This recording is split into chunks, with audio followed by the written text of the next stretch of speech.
One common problem that handlers, both new and experienced, face is overdirecting the dog. Here you can see how the handler is constantly bent over tapping on things, trying to direct the dog where to search. Directing the dog where to search is certainly a vital part of working with the dog.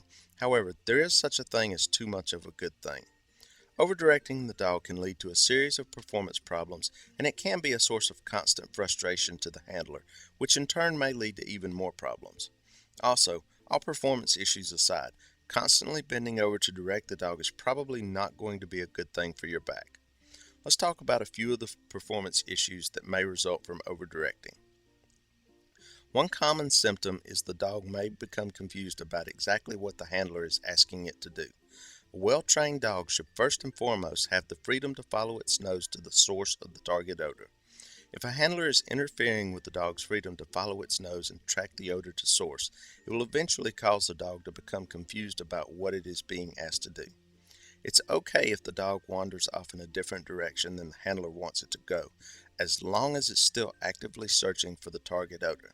The most important thing is to learn to read the dog and recognize when it is working and let it work, versus when it has stopped working and you need to redirect it. This is something that every handler struggles with to one degree or another, and we all get it wrong occasionally. When overdirecting becomes a recurring problem and the dog's confusion and frustration builds, it can lead to the dog not wanting to work, and if not corrected, may eventually cause the dog to completely shut down. Distractions may also become more of an issue. Another possible issue is false alerts.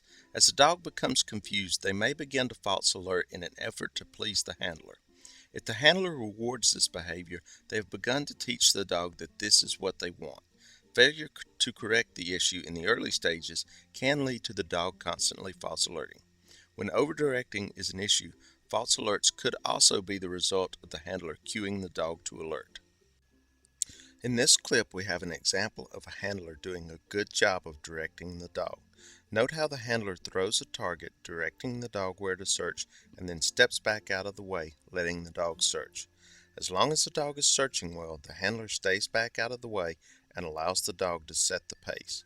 The handler pays close attention to the dog, but offers no further instructions as long as the dog is working. The dog doesn't search everything, but the handler is carefully monitoring what the dog has and has not searched. He makes a few passes up and down the chairs, giving the dog the opportunity to search some of the areas that it missed on the previous passes.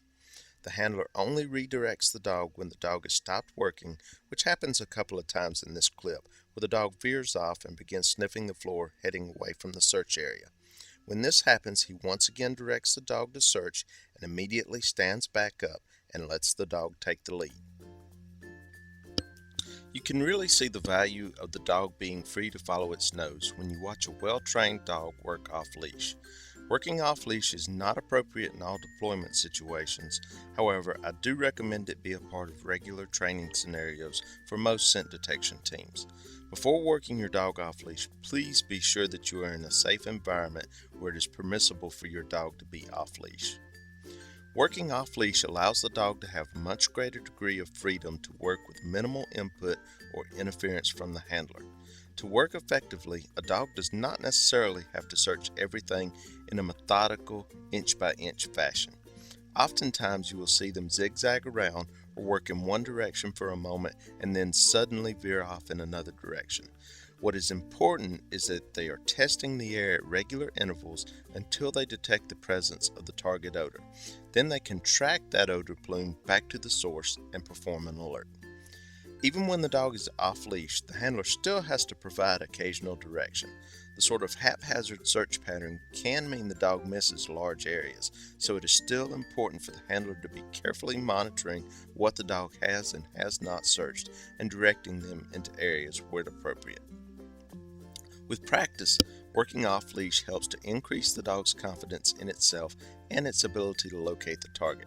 It also increases the dog's sense of independence from the handler while working, which reduces the need for direction from the handler, which in turn helps reduce the risk that the handler may interfere with the dog or inadvertently cue the dog.